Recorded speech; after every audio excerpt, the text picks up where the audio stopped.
Buenas noches. Estoy un poco mal de la voz, pero a ver, agradecemos un lunes más a Teatro del Barrio su compromiso político, también en este espacio de aprendizajes que pretende ser esta Universidad del Barrio.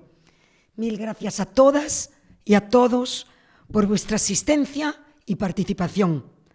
Y gracias a los técnicos Fernando y José Manuel por la música y por facilitarnos la vida cada lunes. Hoy estamos nuevamente compartiendo espacio y coloquio con Antonio Campuzano, continuando a modo de segunda parte con la ponencia de enero, en la que nos preguntábamos por qué los medios de comunicación tenían esa tendencia a mentir o deformar aviesamente la realidad de las noticias y los hechos. Aquel día ya presentamos a Antonio y por eso hoy solo rescato 2 párrafos biográficos para los que no le conocéis o los que no asististeis. Antonio Campuzano es cántabro de nacimiento, nacido en Torrelavega, pero afincado en Madrid desde hace más de 50 años. Licenciado en Historia, desarrolla su carrera profesional vinculado a la educación y los medios de comunicación, concretamente en el ámbito de la formación del profesorado en medios audiovisuales y nuevas tecnologías aplicadas a la educación. Pero más allá de su especialidad concreta, de Antonio podría decirse que está atravesado irremediablemente por la necesidad humana de saber lo que pasa. Busca ayudarnos a desplegar nuestras capacidades de forma abierta y en actitud crítica allí donde la delgada línea que separa la información del bulo se difuminan peligrosamente y con fines más bien espurios. En la charla anterior, Antonio contextualizaba el poder mediático como uno más de los poderes, junto con el poder político y el poder económico, que al servicio del modelo de sociedad neoliberal en la que vivimos, condiciona e influencia nuestro derecho a una información veraz y objetiva. Nos habló de cómo la economía al servicio de unas élites penetraba en la médula espinal de los medios de masas, con el simple objetivo de entretener y manipular, que no de abonar una cultura crítica y diversa. Hoy abordará el tema desde la prisma de los receptores de la información. Como decía Agustín García Calvo, los medios son un instrumento de formación de masas. Masas, está claro que significa un abanico de lo más variado. Cada una de nosotras, con sus particularidades, bagajes culturales, edades, intereses, necesidades, sensibilidades, etc. Y formación, que no desinformación. Por lo tanto, le preguntamos a Antonio, ¿cuáles serían las condiciones y características de la información que emiten los medios para que nos resulten útiles? ¿Debe la información fomentar ideas emancipadoras y liberadoras más allá de los sesgos o posicionamientos del canal concreto? ¿O por el contrario, la libertad de expresión es suficiente argumento donde cabe todo sin ninguna regla de juego? ¿Son emisor y receptor seres pensantes en igualdad de condiciones? ¿O directamente damos la batalla por perdida y nos dedicamos de lleno a la contracultura y la contrainformación que ejerza de contrapoder? Antes de darle voz, os recomendamos las lecturas contenidas en su blog. Deseamos que disfrutéis, participéis, nos dejéis vuestras opiniones, pues nos interesa mucho vuestra opinión y vuestros aportes. Y muchas gracias. Buenas noches, gracias por venir. El otro día, como ha dicho Silvi, estuve hablando de los medios desde su planteamiento industrial y su comportamiento en relación con la economía. Y hoy vamos a hablar también de los medios, pero desde nuestro punto de vista como audiencia. Nosotros, seguramente la mayor parte de los que estamos aquí, no formamos parte de los medios como emisores, participando en el medio, sino simplemente recibimos la información como audiencia. Entonces, en función de eso, vamos a ver si esa información que nos da nos sirve, qué problemas nos puede causar, cómo los podemos resolver, de qué manera nosotros podemos contrarrestar a veces enormes campañas que hay de desinformación. En el año de 2016, la Universidad de Stanford hizo una encuesta entre alumnos de universidad y de instituto en Estados Unidos, y los resultados de esa encuesta fueron que muchos de los alumnos no entendían bien la diferencia entre un anuncio y una noticia. Eran víctimas fáciles de engaños burdos en cuestión de noticias falsas, información interesada y rumorología en general. Tendían a dar más credibilidad al primer resultado en una búsqueda básica en Google que a los siguientes. Desconocían la manera de restringir búsqueda a páginas educativas o científicas, o de dilucidar quién está detrás de una página web de aspecto serio y autorizado. Estas características que aquí detalla pues son más o menos lo que aquí llamamos, y allí también, analfabeto funcional. El planteamiento que voy a hacer aquí esta tarde es que vamos a ver los medios desde nuestra posición de receptores, partiendo de la necesidad humana de entender lo que pasa.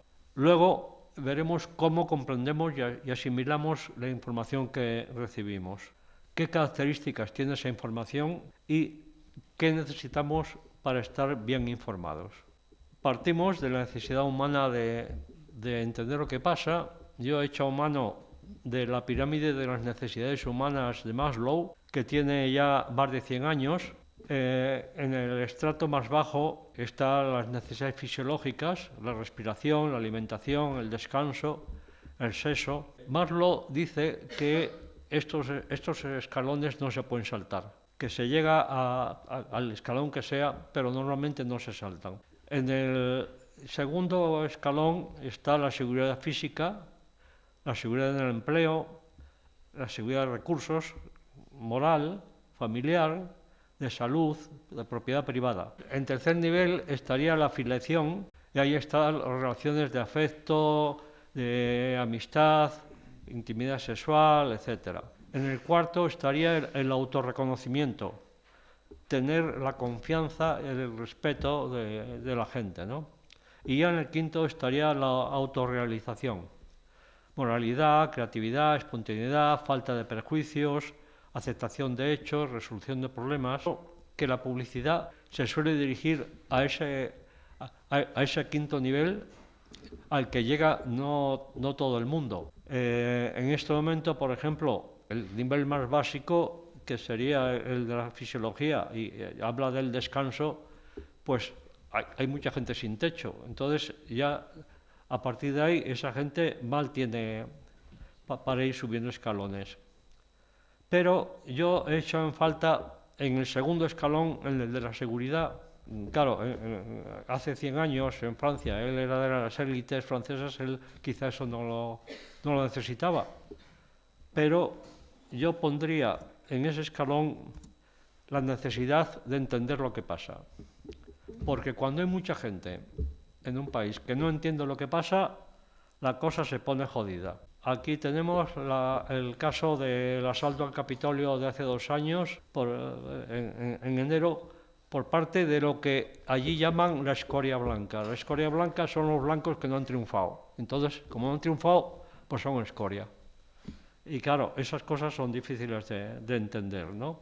Pero esta gente fundamentalmente es que no entiende el sistema americano y muchas otras cosas más. Entonces, vamos a ver cómo nosotros entendemos lo que pasa, ¿no? comprendemos y asimilamos la información que recibimos y si esa información es útil, ¿no? Primero quería hacer unas puntualizaciones de comunicación, enseñanza y aprendizaje. En periodismo, comunicación es un término ambiguo. Se suele llamar comunicación a lo que muchas veces es por propaganda o publicidad.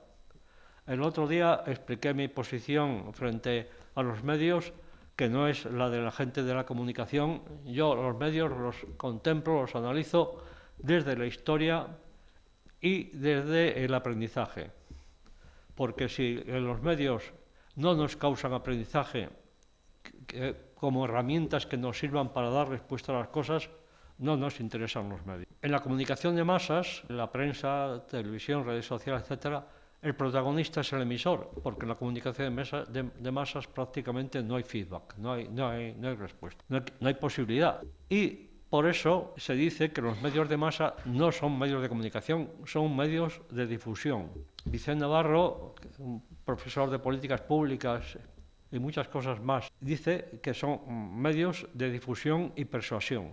Sin embargo, en la enseñanza y en el aprendizaje, el protagonista es el aprendiz. El profesor es un mediador y por eso nos interesa, por lo menos yo creo que nos interesa saber cómo aprendemos, cómo es el proceso por el cual aprendemos. Ha habido dos teorías fundamentales de aprendizaje. La más antigua, que dice más o menos que muchas veces lo seguimos pensando, que lo que nosotros decimos es lo que se entiende. La gente lo entiende. Eso sería el modelo conductista. Un estímulo corresponde una respuesta. Pero eso solo sirve para conductas. No sirve para la información porque no sirve para conceptos, por ejemplo. A partir de los años 50 se empezó a cuestionar el conductismo y sobre todo en los años 70 y posteriores se ha ido desarrollando esta teoría que es la que nos explica cómo nosotros aprendemos conceptos o información en general. Una cosa fundamental que dice es que aprendemos las cosas a partir de lo que ya sabemos. Como cada persona tiene conocimientos previos diferentes, cada persona puede interpretar el mismo mensaje de forma diferente según sus intereses, sus conocimientos y sus necesidades. Esto es muy importante que el profesorado lo tenga en cuenta. Muchos lo tienen en cuenta, pero otros siguen con el rollo anterior. Entonces, ¿cómo comprendemos qué está pasando? Pues podemos preguntarnos cómo comprendemos y asimilamos esto que está pasando, qué condiciones se tienen que dar para que se produzca asimilación y cuáles son los requisitos del ciudadano bien informado. Por eso, primero vamos a explicar cómo aprendemos, a partir de la teoría del procesamiento de la información, una teoría de la psicología cognitiva. Esta teoría dice que nosotros tenemos unos receptores, que son los sentidos, y continuamente estamos recibiendo información por los sentidos, y eso va a una parte del cerebro que es, o varias, que es donde está lo que llaman el registro sensorial. Como recibimos tantos estímulos, pues la mayor parte de eso se pierde, ¿no? Se descarta. Menos mal, porque si no acabaríamos locos. Y hay una pequeña parte que pasa a la memoria a corto plazo o memoria de trabajo. Esta teoría cognitiva es paralela al desarrollo del ordenador. Entonces tiene elementos que pueden ser comparables y esta memoria a corto plazo, memoria de trabajo, lo comparan con la memoria RAM del ordenador. El problema de esta memoria es que es episódica. Cuando se apaga el ordenador, perdemos la memoria RAM. Nuestra memoria a corto plazo admite poca información y durante poco tiempo. Se supone que como mucho 20 segundos. Lo que va entrando en esa memoria o lo utilizamos rápido o se pierde, ¿no? Lo que realmente utilizamos pasa a la memoria a largo plazo. Y la memoria a largo plazo, estas teorías lo entienden como un conjunto de inclusores, que yo lo suelo explicar así más a la pata a la llana, como si fuera la mente un gran armario con muchísimos cajoncitos, y en cada cajoncito tenemos un concepto, las cosas que sabemos metidas en esos cajones. Entonces, cuando recibimos una información, vemos a ver en qué cajón de eso lo vamos a meter, ¿no? Si de esa información que está en la memoria a corto plazo y va a pasar a la memoria a largo plazo, hay cosas que caben en algún cajón de los que tenemos nosotros, entonces es cuando se produce la asimilación. Ellos lo llaman también codificación. Pero para que haya codificación tiene que ser que nosotros tengamos inclusores, esos cajoncitos, adecuados a la información que estamos recibiendo. Entonces, con la nueva información que se recibe, puede ocurrir que se modifique un inclusor. Si la información es importante, puede que si es demasiado importante, igual incluso aparece otro nuevo inclusor, ¿no? Otro nuevo cajoncito. Se puede crear uno nuevo, ese sería el caso, pero ese que se crea nuevo puede ser cierto o puede ser erróneo, según el acierto que tengamos nosotros en crearlo, ¿no? Y también puede pasar que no pase nada, y entonces se olvida. Si las nuevas aportaciones son relevantes y se produce asimilación, eso nos servirá para generar respuestas, para resolver problemas. Entonces, en este proceso hay una transformación, antes de empezar el proceso, de datos en información, que eso es más o menos lo que hacen los medios, coger un conjunto de datos y crear una noticia, que es darle sentido a esos datos. Claro, a esos datos se le podrían dar otro sentido si se lo mira desde el punto de vista, pero bueno, eso ahora no lo vamos a tener en cuenta. Nosotros, los datos que recibimos no nos suelen servir mucho, solo nos sirven mucho en caso de que tengamos un inclusor que esté muy relacionado con ese dato en concreto. Y entonces lo metemos y puede que hasta que se cambie el propio inclusor, ¿no? Porque eso es el paso de la información al conocimiento. El conocimiento ya lo creamos nosotros. Cada persona crea su propio conocimiento. Entonces, requisitos para esa transformación. Los datos no suelen ser relevantes. Para que se conviertan en información hay que contextualizarlos. Es decir, señalar de dónde vienen temporal y espacialmente. ¿Quién nos da y qué consecuencias pueden tener? Eso por lo menos. Antiguamente, cuando había otro tipo de periodismo mejor, digamos, es típico del periodismo las 7 preguntas. Lo llaman las 7 W porque en inglés empiezan con W, pero son qué, quién, cuándo, dónde, cómo, por qué y para qué. Leemos el periódico o oímos la radio o la televisión y será muy raro que en un artículo se expliquen todas estas preguntas. Entonces, para que la información se convierta en conocimiento, tenemos que comprenderla integrándolo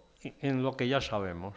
De esa manera, una vez que está integrada en la memoria a largo plazo, podemos recuperarla para generar respuestas o resolver problemas, ¿no? Esta teoría cognitiva pues, se refiere a cuestiones intelectuales, pero claro, la persona humana, pues además de la cosa intelectual, tiene la cosa de la afectividad. Y esta teoría no la coge mucho, pero bueno, yo a través del tiempo he ido haciendo mis hipótesis y entonces, bueno, las actividades cognitivas son memoria, atención, lenguaje, léxico y memoria de trabajo, percepción, inteligencia. Las de la afectividad, sensación, emoción, sentimiento, estado de ánimo. Y lo que sí está clarísimo es que la afectividad interviene con muchísima frecuencia en ese procesamiento de la información. Yo lo localizo fundamentalmente en 2 sitios, porque hay otro, lo que queda en el registro sensorial, pues como es tan rápido, esa selección pues prácticamente es inconsciente. Ahora, lo que pasa del registro sensorial a la memoria a corto plazo o memoria de trabajo, eso sí que influye la persona, sobre todo las necesidades, más urgentes. Creo que tenemos, por ejemplo, experiencia de ir a ver una película y nos ha gustado mucho y tal, y bueno, pues vamos a verla otra vez, y ahora ya no nos gusta. ¿Por qué? Pues porque cuando nos gustó mucho cuadraba con los intereses y las necesidades que teníamos en ese momento. Ha cambiado el contexto y ya no funciona igual, ¿no? Ese paso del registro sensorial a la memoria a corto plazo, que también tiene que ser muy rápido porque en la memoria a corto plazo dura muy poco la información, ese es bastante instintivo y entonces ahí, pues claro, los sentimientos y los afectos funcionan mucho más que el intelecto, salvo que haya algunas necesidades importantes de tipo intelectual, y entonces ya está una cosa más clara. Donde realmente funciona más la cosa intelectual, porque es un proceso más reposado, puede ser, es en el paso, en la codificación, en el paso de la memoria a largo plazo, de corto plazo a largo plazo. Consecuencias de estas teorías. Como cada persona parte de conocimientos previos diferentes, cada persona tiene su forma de procesar la información. Unos procesan más rápido, otros más lentos. Por tanto, ante el mismo mensaje o noticia, cada persona puede llegar a conclusiones diferentes. Con cada nuevo conocimiento correcto y procesado correctamente, mejora nuestra capacidad de procesamiento. Esa máquina va cogiendo cada vez más fuerza, ¿no? Pero solamente si se ha procesado correctamente y si la información que ha llegado es correcta, porque puede pasar otras cosas, ¿no? Que si la información que se recibe no se adapta a lo que sabemos, esa información se pierde, porque no tenemos cajón donde guardarla. Eso es como nos llega a casa un papel y no sabemos dónde ponerla, lo ponemos en cualquier sitio y luego ya no sabemos dónde lo hemos puesto. Entonces, esa información es incomprensible o inútil para ese momento nuestro, ¿no? Si la información es falsa o de mala calidad, como los bulos, pueden generar inclusores falsos. Y eso es lo que se suele llamar también intoxicación informativa. Si la nueva información la relacionamos con inclusores no adecuados, aunque sea correcta, las conclusiones que saquemos serán erróneas. Por ejemplo, podemos tener un cajón que diga que lo de los impuestos no nos interesa mucho, preferimos que nos den el dinero y lo manejamos nosotros. Entonces, si viene la noticia de que suben los impuestos, pues es una faena, esto no puede ser. Sin embargo, si lo que tenemos nosotros en nuestro inclusor es que gracias a los impuestos podemos tener muchos servicios públicos y estas cosas, y la subida de los impuestos parece correcta y parece que va dedicado a mejorar los servicios, entonces lo podemos contemplar como favorable.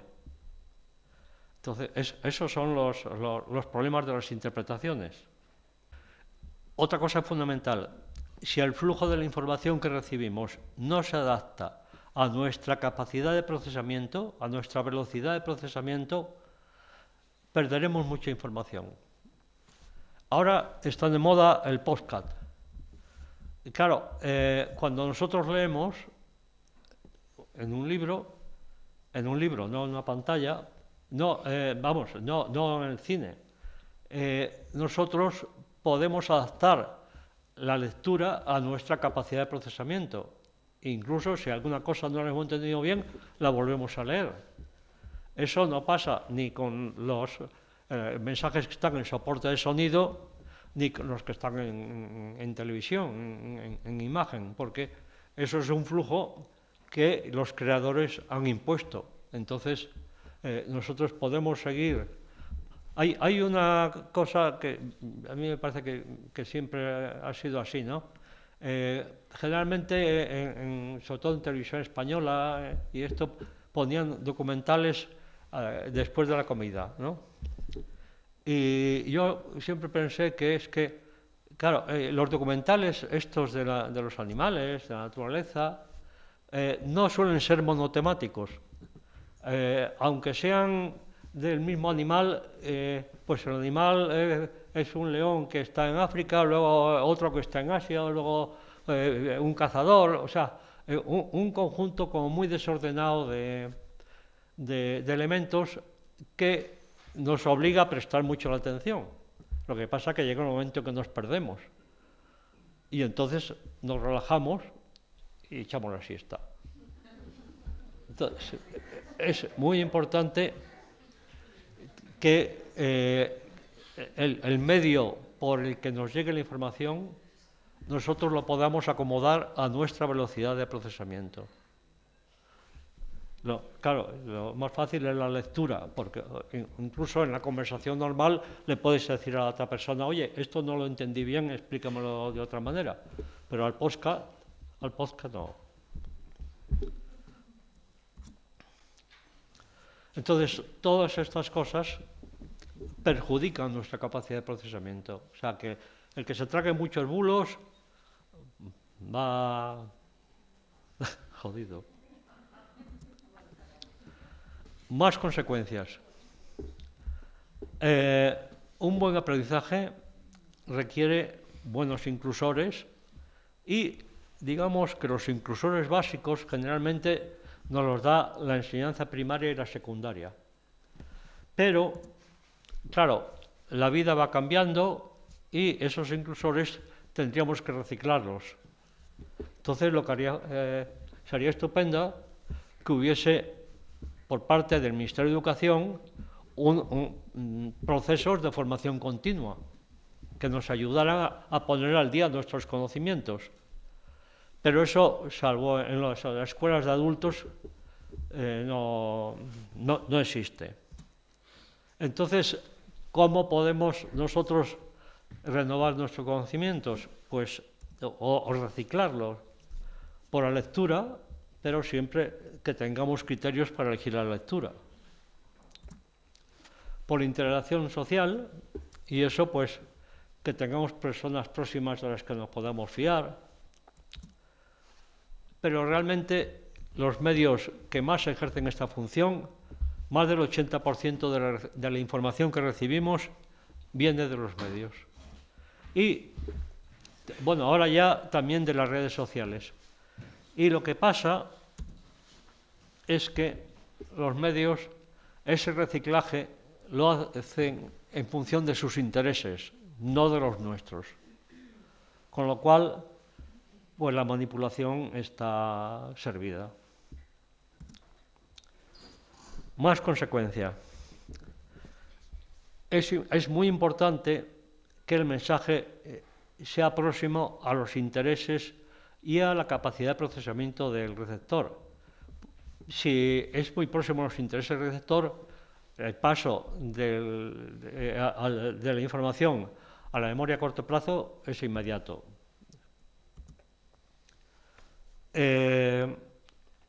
Pero bueno, en los dos pasos que hay, tanto en el paso del registro sensorial a la memoria a corto plazo como hay a la memoria a largo plazo, en esos dos puntos, si lo que nos está proponiendo la información nos afecta, será muy fácil que pase a condición de que se adapte a nuestra capacidad de procesamiento. ¿Cómo nos perjudican los bulos? Pues nos crean inclusores falsos y a partir de ahí esos son cadenas de errores. Todas las conclusiones que saquemos a partir de ahí son falsas. O sea, debilitan nuestra capacidad de procesamiento y de razonamiento. Cuando no llegan a ser bulos, pero la información no está redactada de forma completa, por ejemplo, noticias sin contexto, incompletas, son difíciles de procesar y entonces una de dos, o no las procesamos o pues así por encima sacamos nuestras propias conclusiones sin mucha fe, ¿no? Entonces eso es posible incluso que nos lleve a error. La equidistancia, que se da mucho en la radio y televisión públicas, porque aquí estamos acostumbrados al bipartidismo, y entonces, pues esto dice fulano, esto dice mengano. Eso no es información, eso en todo caso será un cotilleo, porque eso lo que hace es que facilita al que miente. O sea, si dos personas están diciendo cosas contrarias, algunos están mintiendo o están dando información errónea. Pues eso Radio Nacional lo hace todos los días. Presentar declaraciones falsas, que también lo hacen a veces, sin matizar, es apoyar la mentira, es difundir la mentira. El Instituto Reuters de la Universidad de Oxford hace unas encuestas muy importantes y muy fiables. Y en relación con esto, dice que la mayoría de las personas, un 52%, preferiría que los medios informaran sobre las cosas que dicen que son falsas. O sea, dice, que dijeran, esto que están diciendo es falso. Claro, eso no cuadra bien con algunas cuestiones de los lenguajes políticos, ¿no? Sin embargo, los que prefieren que se digan sin mucha importancia solo es el 29% de la audiencia. Aquí el diario comienza hablando de unas declaraciones de Ana Pastor diciendo que se sacan plazas de MIR insuficientes. Y el diario puntualiza que ahora se sacan el 50% más de plazas que cuando ella era ministra. O sea, están aclarando que la información que da esta mujer pues es interesada, ¿no? Y eso en el titular. Entonces, ¿qué características tiene la información de los medios? La información diaria no suele estar contextualizada. Se considera de urgencia y muchas veces, pues, cuando el tema del que van a hablar es importante, hasta dentro de una semana o así no se empieza a saber las cosas claras. Por otro lado, en las tertulias televisivas, la contextualización es interesada. Entonces, si no sabemos cómo respira cada tertuliano, pues tampoco nos sirve. La de los telediarios y de la radio es similar a los titulares de prensa, porque la información que se da en los telediarios y en los informativos de la radio es tan escueta que nunca da detalles, ¿no? Suele estar más contextualizada no en la información diaria, sino los artículos de análisis. Ahí ya se explican mejor las cosas. Y donde ya suele estar mucho más es en los informes. O sea, prensa digital contextualizada, hay varias, bueno, con texto, ¿no? CTXT, que a veces publica todos los días el público algunos artículos de esa revista, pues eso generalmente contextualiza. Rebelión, que es el digital más antiguo, pues también es como... el otro día en una charla me decían, es que antiguamente había Triunfo, por ejemplo, la revista Triunfo. Y claro, pues estas revistas digitales son de ese tipo. O sea, si te quieres informar bien de una cosa, tiene que ser en artículos de análisis, no en la información diaria. Neil Postman pregunta, una pregunta retórica, pero pregunta, cuando por la mañana oímos el informativo, ¿cuántas veces en función de esas noticias que nos han dado hemos tenido que cambiar el plan de la agenda de ese día? Yo creo que a mí solo me ha pasado una vez el día del atentado de los 200 muertos aquí en Madrid, que claro, eso fue tal desbarajuste que sí que fue muy importante, pero normalmente la información que recibimos por la mañana no nos sirve de mucho. Y lo que sí, claro, lo que pasa es que los informes suelen tener muchas páginas y mucha gente pues le cuesta leerlo, pero por ejemplo, para el problema de la desigualdad, del hambre, de estas cosas, los informes de Oxfam pues son muy importantes, ¿no? La desinformación. Aquí hay una serie de características muy típicas de los medios de comunicación. Por ejemplo, creación de opinión favorable al sistema o a grandes corporaciones. Sesgo informativo y noticias sin contexto. Esta es una noticia de diario que explica que la televisión gallega se está cargando a los que no quieren dar y manipular las noticias para que sean más favorables al PP. Generalmente el periodismo actual, por la precariedad que expliqué la vez anterior, la precariedad que se ha dado en todas las industrias, ¿no? Precariedad laboral, pues esa precariedad laboral que también se ha dado en las industrias mediáticas se traduce en una precariedad informativa. Entonces, la información de muchos medios es más de declaraciones de políticos y de supuestos protagonistas que de verdadera información de cosas que se hacen, ¿no? Entonces, no es una información que nos venga muy bien. La equidistancia no es información porque beneficia a los que mienten.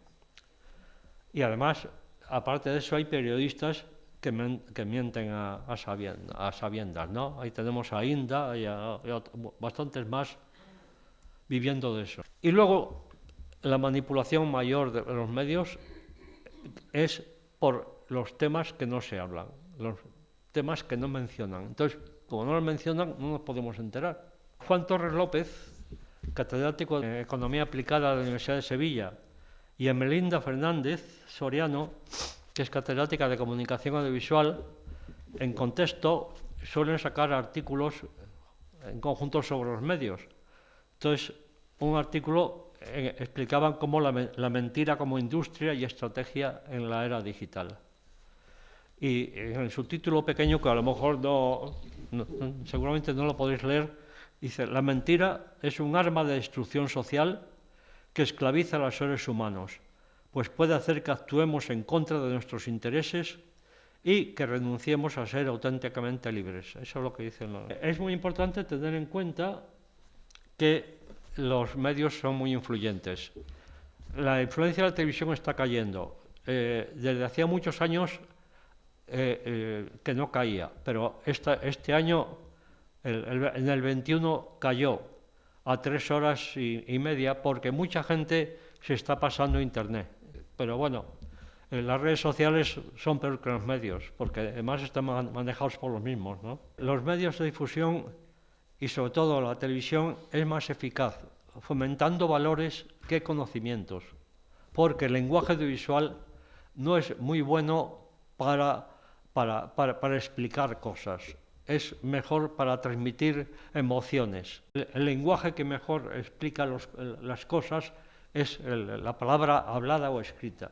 La influencia de los medios en la conformación de la conciencia social, de la opinión pública, las preferencias ciudadanas, pues es bien conocida, y es realmente la función de los medios ahora es la que tenía la Iglesia en siglos atrás, que es el control del pensamiento y la conducta de los ciudadanos. Y la verdadera campaña electoral la hacen todos los días los medios de difusión. El Roto esto lo explica, dice: lo que dice en la radio me entra por un oído y me sale por la boca. Esto es en este momento la función. En la sesión anterior expliqué por qué esta era la función, ¿no? Porque los medios los necesita el sistema como propaganda. Entonces, consecuencias de la información de los medios. En los medios dependientes del mercado, o sea, los grandes medios, la mayoría de los medios, información, opinión, publicidad y propaganda se mezclan y se confunden. Pierden fiabilidad, su forma de presentación no informa, como mucho crea sensación de estar informado. Al ser medios de masas no se adaptan al receptor, y hay un peligro muy grande, que es que prácticamente tienen el monopolio de la creación de opinión pública. Quien no tenga un medio de masas tiene pocas posibilidades de ser escuchado, salvo que salga una muchedumbre a la calle. A veces, si la presidenta está un poco sorda, tampoco lo oye. Hay dos conceptos que se tratan de confundir en los medios, pero que son completamente diferentes: libertad de expresión y libertad de prensa. La libertad de expresión es un derecho fundamental que tenemos constitucionalmente, todos. Que se cumpla, pues hombre, eso ya es pedir mucho, la Constitución. Pero, pues claro, si nosotros tampoco lo pedimos, pues la cosa queda así. La libertad de prensa es un concepto de la burguesía, porque en el siglo XIX la burguesía tenía la prensa y la aristocracia que quedaba pues trataba de neutralizar la prensa porque era una fuerza de la burguesía. Entonces, el concepto de libertad de prensa es de la burguesía del XIX, lo que pasa que las empresas mediáticas lo siguen utilizando como un derecho. Pero bueno, es el derecho de los propietarios, los que tienen la prensa. Juan Torres López y Ermelinda dice: ¿por qué consentimos en España que la industria audiovisual pueda emitir cualquier tipo de contenido, conociendo el impacto tan grande que sus medios tienen sobre nuestras mentes, y si además hay leyes que lo prohíban? O sea, Ermelinda Fernández y Juan Torres López en un artículo En Contexto que se llama Dejemos sin controlar a quien controla nuestra mente. Esto lo explica muy bien Warren Buffett, el magnate financiero, que además de ser muy listo, pues es muy seguro de sí mismo. Dice: hay una guerra de clases. Ya no lo habían dicho, pero como la gente lo estaba negando, él dice que efectivamente hay una guerra de clases, de acuerdo, pero es la mía, la de los ricos, la que está haciendo la guerra y la estamos ganando. ¿En qué se basa esta guerra? Por un lado, hay una guerra económica, que esa lo hacen los organismos como el Banco Mundial, el Fondo Monetario Internacional, la Unión Europea, el Banco Central Europeo, que todos estos organismos, curiosamente, no son democráticos. Nadie los controlan quienes los controlan. Y esa guerra económica se basa en el paro, la precariedad, las hipotecas, la carestía de las necesidades básicas, vivienda, copago de medicinas, inseguridad de pensiones, etc. Y hay la guerra informativa, que es la propaganda, la desinformación, que eso es lo que hacen los medios. Los medios predican que este sistema es el único posible y que además funciona bien. Eso es lo que llaman democracia plena. Y los medios, como esto a veces hay gente que no se lo acaba de creer, pues nos tratan de mantener distraídos, inseguros, temerosos. Aquí, según el roto, la madre le está diciendo a la niña: si eres mala te castigará Dios y si eres buena los bancos. Bueno, como la propaganda no siempre funciona, el otro aspecto de esta guerra, la tercera pata, es la represión, discreta y además negada, ocultada por los medios. La ley es mordaza. ¿Cómo puede ser que van a venir las elecciones y todavía no se han derogado las leyes mordaza? Pues uno de los puntos fundamentales es porque la Policía Nacional no puede tolerar que el privilegio que tiene en este momento de que su testimonio es testimonio de autoridad y que es lo que ha hecho que el diputado de Podemos Canario haya perdido su escaño. Claro, tampoco la presidenta del Parlamento la defendió mucho, y junto a eso el terrorismo de baja intensidad, ¿no? la ultraderecha. Está por otro lado la inseguridad jurídica, la justicia como guerra política, con sentencias fuera de toda lógica, y de una manera mucho más discreta la militarización y las guerras híbridas. Hace 2 años Macron decía que la OTAN estaba muerta. Bueno, pues en este momento la OTAN está bien viva. Y las guerras híbridas son esas guerras que están, pero como que no se ven, ¿no? Kamala Harris es la vicepresidenta de Estados Unidos. Esta noticia es de este domingo, público, saca ese titular.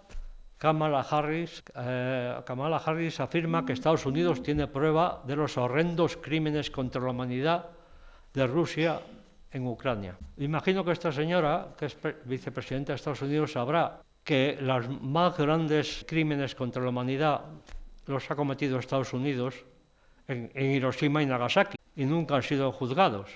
Pero Estados Unidos en este momento tiene la costumbre de decir quién es culpable, quién es terrorista, quién es inocente y estas cosas, y público pues lo mete ahí. Ya para terminar, ¿qué necesitamos para dejar de ser consumidores, que eso es lo que quiere convertirnos el sistema económico, y poder ejercer como ciudadanos? Actitud crítica ante la realidad y ante los medios. Información de calidad, eso es un derecho constitucional. Criterios fiables sobre la realidad, educación mediática y medios comunitarios para que podamos expresarnos. Esto es lo que voy a explicar ahora, ya para terminar. Yo he diseñado una pirámide de la formación de la ciudadanía crítica. Se parece a la de Maslow en que es ascendente, ¿no? Entonces, en la base está la actitud crítica, pero esa actitud crítica tiene que ser activa y fundamentada, pero es un esfuerzo o un compromiso personal. El que quiera ser crítico lo será y el que no, pues nada. En el siguiente escalón está el derecho a información de calidad. Eso está en la Constitución, pero bueno, no es el capítulo que más se cumple. En todo caso, hay que reclamarlo en grupo, porque es una reclamación política. No podemos ir cada uno a pedir esto, ¿no? Por ejemplo, una reclamación sería que el día de la huelga queremos que el telediario lo haga Ken Loach. Hay un capítulo que es importante, que son las radio y las televisiones comunitarias. El espectro radioeléctrico tiene una capacidad, no hay más. Y entonces, en países avanzados, ese espacio se divide en tres partes.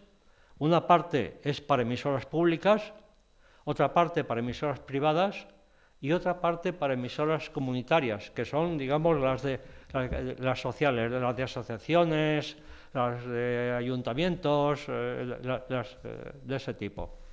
La UNESCO ha reconocido el papel de esas emisoras, pero aquí no hay.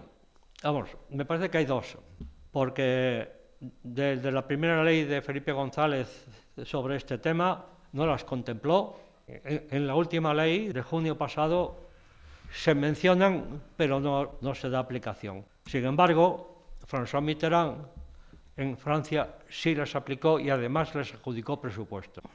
Aquí eso no se ha hecho. Necesitamos control de calidad de la información. Eso es una reivindicación que va con el derecho a una información de calidad. El problema es que el neoliberalismo ha tratado de impedir todos los tipos de controles. Antes se controlaba la calidad de los alimentos, la de las medicinas, ahora ya mucho menos porque la empresa manda. Sin embargo, en muchos países de los desarrollados hay un control que es independiente del gobierno por parte de expertos que dictan unas normas y al que no las cumple pues lo penalizan, ¿no? Esa ley reciente de comunicación audiovisual que apareció en junio no quiere controles de estos. Dice que tiene que ser autocontrol, que las propias televisiones se autocontrolen. Ya sabemos cómo funciona eso. En el escalón tercero están los criterios sobre la realidad. Si a nosotros nos informan de un tema y desconocemos el tema, no podemos juzgarlo. Vamos, podremos tener nuestra opinión, pero esa opinión no estará muy fundada. Entonces, es importante tener criterios claros sobre las cosas. Y eso sería, lo podríamos llamar alfabetización social, económica, política, cultural, y eso es lo que se está haciendo aquí, en estas sesiones, ¿no? Se ha informado de qué es la inflación y ha venido un catedrático de la universidad a explicarlo. Se ha informado cómo debería ser el sistema fiscal justo, ha venido otro catedrático. Se trata de informar sobre los temas importantes por expertos, porque los criterios de la realidad son claves para poder entender la realidad.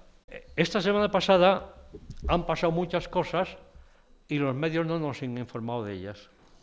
O mejor dicho, claro, cuando hablamos de los medios hablamos de los grandes, pero en este momento son los pequeños los que nos están dando las claves que nos están ocultando los grandes. Por ejemplo, este domingo el diario saca una entrevista con Julio Rodríguez, que es general, ha sido el general de todos los ejércitos de España y que está en Podemos, y le hacen una entrevista sobre la guerra, el conflicto de Ucrania. Y él, en esa entrevista, dice una serie de cosas que son de cajón, pero que no es el discurso dominante.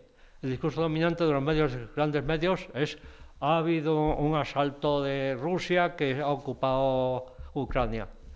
Y Julio Rodríguez explica primero que una guerra empieza mucho antes que el primer tiro y termina mucho después. Y además que en esta guerra, antes de empezar la guerra, hubo una conferencia en Turquía donde se llegó a un acuerdo. Y hubo alguien que boicoteó ese acuerdo. Él, como es un militar, no se mete mucho en detalles. Yo creo recordar que el que boicoteó ese acuerdo y que pues, eso llevó a la guerra, al boicotarlo llegó a la guerra, fue Boris Johnson, el magnate británico. Julio Rodríguez dice que la guerra se está alargando por intereses bastardos. Él no se moja mucho, pero como el periodista le aprieta un poco, pues ya dice este párrafo. Yo he dicho intereses bastardos. No digo que el lobby armamentístico quiera guerras, pero es evidente que hace falta que haya guerras y obsolescencia, porque estamos sacando toda la chatarra que tenemos por ahí. Todo lo que ofrecemos no es el último modelo que tenemos. Estamos renovando el parque. Que se entienda, he sacado este párrafo del contexto de la entrevista. Esto lo hice con ironía. Está criticando esto. Pero claro, esto, pues, como decía Salomón, esto es una verdad como un templo, ¿no? Pero esto no es el discurso dominante de los medios, ¿no? Leyendo este artículo, yo luego me he encontrado un artículo anterior en El Salto. El Salto es un periódico pequeñito, lleva poco tiempo, digital, no sé qué tal andará económicamente. Pues bueno, pues El Salto informa de un informe que ha hecho un círculo de estos de opinión, que es el más importante de Estados Unidos, pues porque es el que está financiado por la industria militar, que es la RAND Corporation. En pequeña escala es aquí el Instituto Elcano, ¿no? El informe que ha sacado la RAND Corporation dice, se hace esa pregunta: ¿Estados Unidos quiere negociar con Rusia? Es una pregunta retórica, porque lo que hace en ese informe es decir que Estados Unidos tendría que negociar con Rusia, porque se está gastando mucho dinero en esta guerra y, sin embargo, está dejándose a lado otras cosas que serían más provechosas para Estados Unidos, como es la competencia que está consiguiendo China, por ejemplo, en el terreno tecnológico y en otros terrenos. En este artículo se explica que al mismo tiempo que ha salido este informe que procede de las propias compañías armamentísticas, pues al mismo tiempo han salido artículos parecidos en otros 3 periódicos. Pues el uno es el Washington Post. O sea, hay una corriente un poco subterránea que está tratando de que se negocie la paz, pero eso no lo veremos en los medios grandes. Y es curioso, un párrafo de este informe de la RAM, que dice que quien lo tiene mal es Europa, porque Europa se ha puesto a tope en una dirección que tendrá que dar un giro de 180 grados, y claro, los transatlánticos para girar 180 grados lo tienen mal. Y si eso le pasa a la Unión Europea con Borrell, ya veremos a ver qué pasa, ¿no? En ese informe se explica que el dominio mundial está en cuatro núcleos de poder: Estados Unidos, China, Europa y Rusia. Y en este momento se han mezclado ahí Estados Unidos con la Unión Europea. La Unión Europea ha tomado unas decisiones que van en contra de nuestra.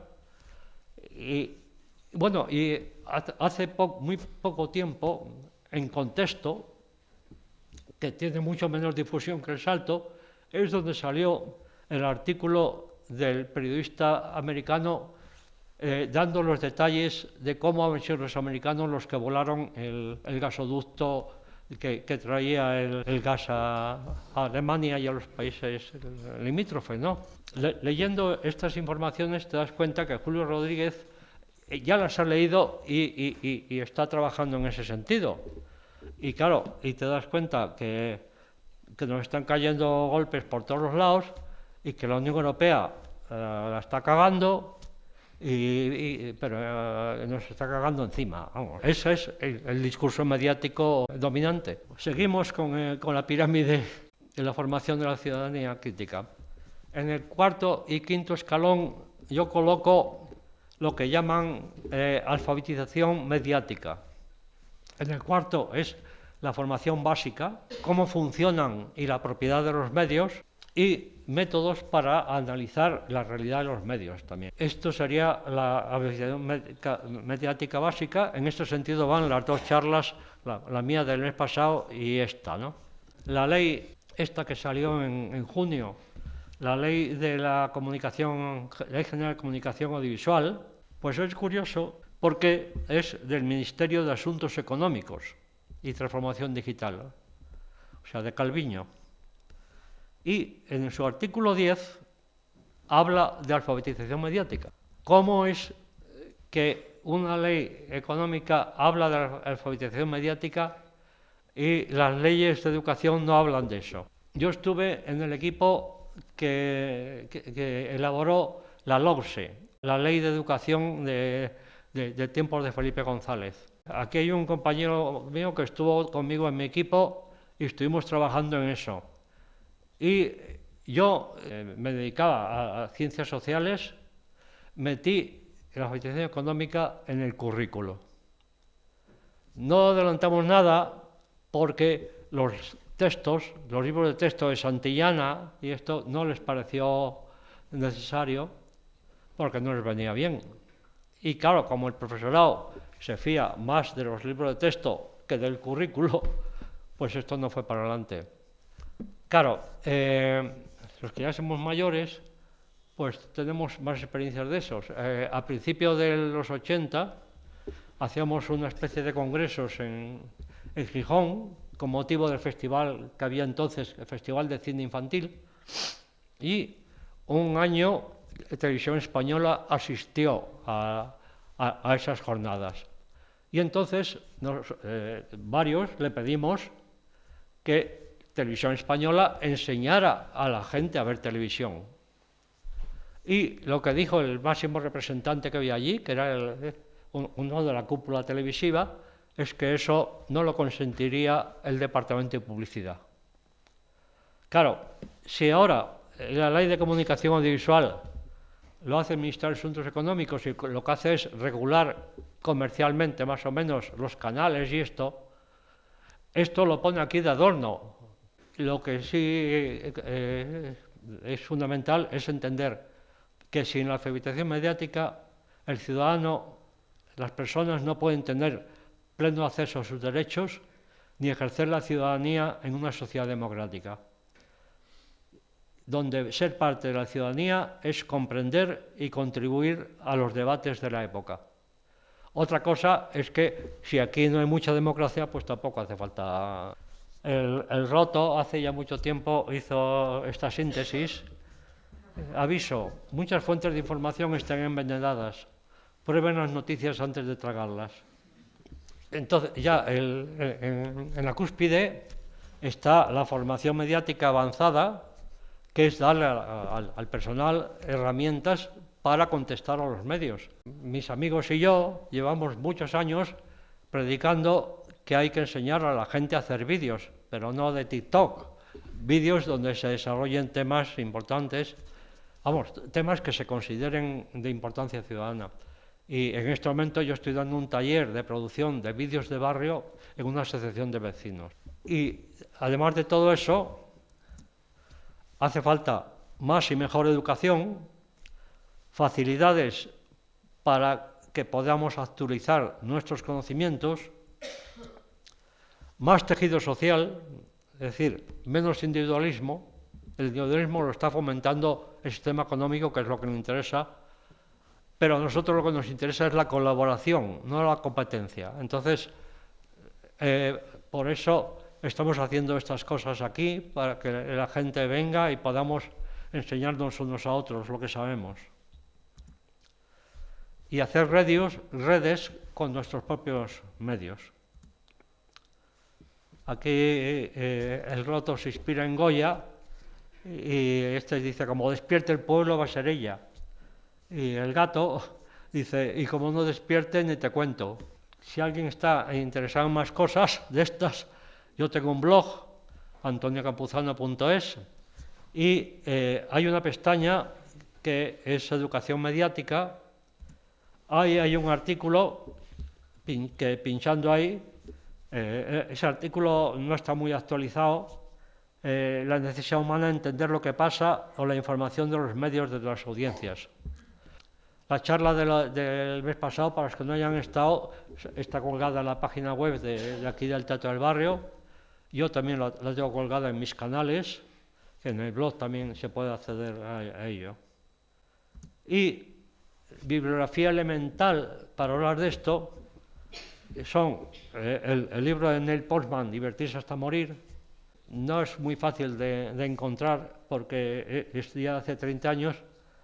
Y también está muy bien el de Pierre Bourdieu, el sociólogo francés, sobre la televisión.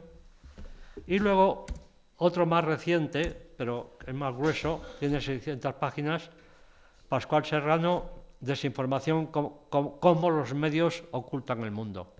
Gracias al Roto por su colaboración y a vosotros por escucharme.